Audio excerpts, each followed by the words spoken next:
সব ধর্মে এরকম সন্ত্রাসী আছে। খ্রিস্টান সন্ত্রাসী আছে, ক্যাথলিক সন্ত্রাসী আছে, ইহুদি সন্ত্রাসী আছে, হিন্দু সন্ত্রাসী আছে, মুসলমান সন্ত্রাসী আছে, বৌদ্ধ সন্ত্রাসী আছে, শিখ সন্ত্রাসী আছে। সন্ত্রাসীরা বিভিন্ন ধর্মের অনুসারী।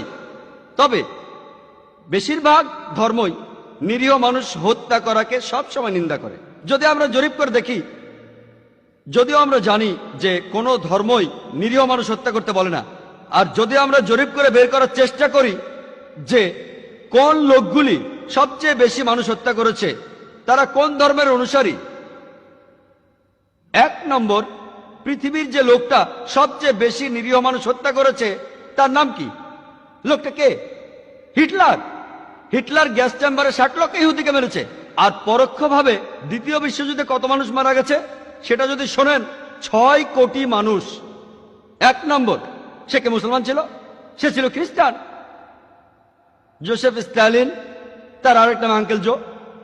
ধারণা করা হয় স্ট্যালিন 2 কোটি মানুষকে মেরেছিল। স্ট্যালিনের নির্দেশে 1,45,00,000 মানুষ না খেয়ে মারা গেছে। এবার চীনের দিকে দেখি। মাও সেতুং, চীনে 1.5 থেকে 2 কোটি মানুষকে হত্যা করেছে মাও সেতুং। সেও ছিল অমুসলিম, সে মুসলমান ছিল না। ইতিহাস আমাদের বলে মুসলিনি শুধুমাত্র ইটালিতেই হত্যা করেছিল 4 লক্ষ মানুষকে, নিরীহ সব মানুষকে। যে লোকটার নামে ফরাসি বিপ্লবের নামকরণ করা হয়েছে, ম্যাক্সমিলিয়ান রবসপিয়ার, তার নির্দেশে 2 লক্ষেরও বেশি মানুষ অনাহারে আর অত্যাচারে মারা গেছে। হত্যা করা হয়েছে 40,000-এরও বেশি মানুষকে। অশোক, আপনারা জানেন, শুধুমাত্র কলিঙ্গের যুদ্ধেই হত্যা করা হয়েছিল 1 লক্ষেরও বেশি মানুষকে। 1 লক্ষেরও বেশি মানুষ। সে কি মুসলমান ছিল? সে তো হিন্দু ছিল। আমাদের ধর্মেও বেশ কিছু কুলাঙ্গার আছে। ইতিহাস সাদ্দাম হোসেনের কথা বলে কয়েক লক্ষ মানুষকে সে হত্যা করেছিল। কিন্তু জর্জ বুশ শুধুমাত্র ইরাকের উপরে যে নিষেধাজ্ঞা জারি করেছিল, তাতে করে শুধু ইরাকেই 5 লক্ষ শিশু মারা গিয়েছে। 5 লক্ষ শিশু শুধু একটা নিষেধাজ্ঞার কারণে। আমেরিকার জাতিসংঘের ইরাকে 5 লক্ষ শিশু মারা গেছে।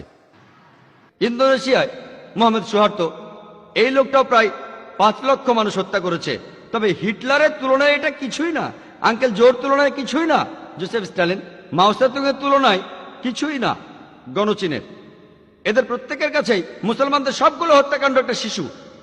আমি কথা বলছি না যে এই লোকগুলো তাদের ধর্ম ঠিকভাবে মেনে চলতো, তারা কেউ ধার্মিক ছিল না, তাহলে তারা কখনোই এভাবে মানুষ হত্যা করতে পারতো না। কিন্তু তারপরও আমরা আন্তর্জাতিক মিডিয়ায় দেখি, আমরা দেখি যে মুসলমানদের টার্গেট করা হচ্ছে। মুসলমানদের বলা হচ্ছে মৌলবাদী, তারা চরমপন্থী, বলা